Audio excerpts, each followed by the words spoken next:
5 seconds. Get ready.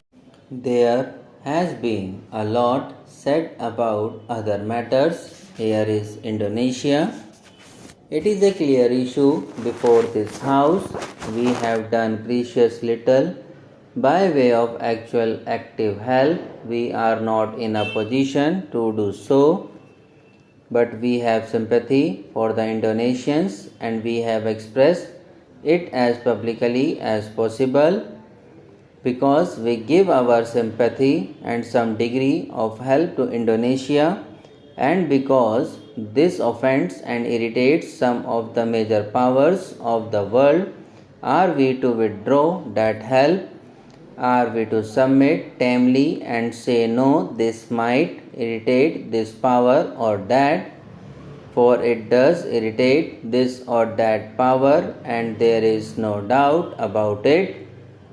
Naturally, we cannot as a government go as far as we might have done as a non-official organization in which we can express our opinions as frankly and as aggressively as possible. Speaking as a government, we have to moderate our language. We have sometimes to stop doing things which we might otherwise do. Nevertheless, the fundamental thing is whether we sympathize and openly sympathize with a country like Indonesia in her struggle for freedom or not. That applies not to Indonesia only but to several other countries. In each case, we have to face the passive hostility of various interests, not only the direct interest involved but also the indirect interest involved, because the direct and the indirect interest having hang together in such matters.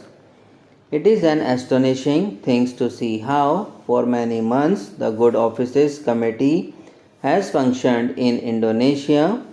They are all good people, and it happens that the secretary of the committee is an Indian.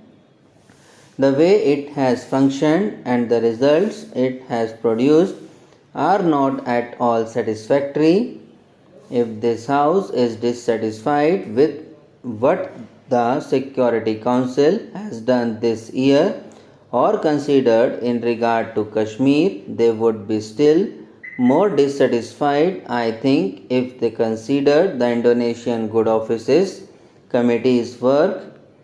Unfortunately, their approach to such problems is an approach with which this House cannot agree on account of our past traditions, on account of our ideals.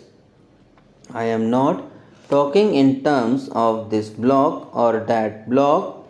I am talking independently of the blocs as they have appeared on the world stage. We have either to pursue our policy generally within limitations or give it up. The problem before us was that if that veto was removed by a vote or decision of the United Nations, there was little doubt that the United Nations would cease to be that very instant.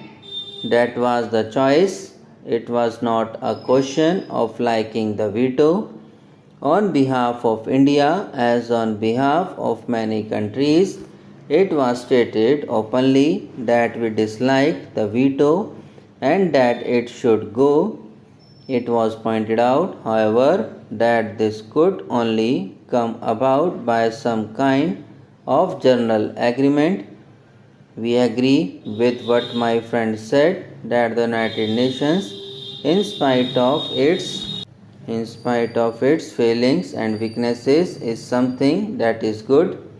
It should be encouraged and supported in every way and should be allowed to develop into some kind of world government or world order. Therefore, we instructed our delegates not to press the question of the veto to the breaking point and to say that although we did not like it, it should remain. there so long as it could not be removed by some kind of agreement among the major groups involved. In that way, various questions come up, and each question has to be considered on its merits. I do not know if any honorable member has analyzed our voting at these international conferences. It would help them perhaps to appreciate the scene better if they took up and any one of the major issues during the last year at the United Nations or its various committees and councils and found out what India had done.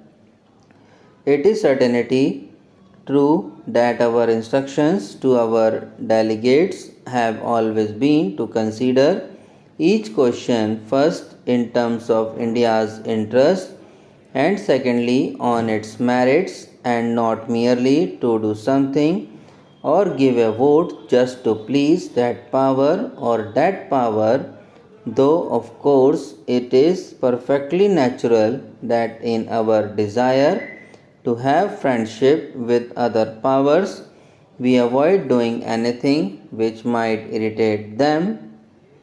As a matter of fact, we go as far as possible to try and win them over. It is not our purpose to enter into other people's quarrels. Our general policy has been to avoid entering into anybody's quarrels. If I may say so, I have come more and more to the conclusion that the less we interfere in international conflicts, the better, unless, of course, our own interest is involved, for the simple reason that it is not in consonance with our dignity just to interfere without producing any effect. We should either be strong enough to produce some effect, or we should not interfere at all in this matter. There has been a lot said about other matters. Here is Indonesia. It is a clear issue before this house. We have done precious little by way of actual active help. We are not in a position to do so, but we have sympathy for the Indonesians and we have expressed it as publicly as possible. Subscribe now and press the bell icon. Never miss an update.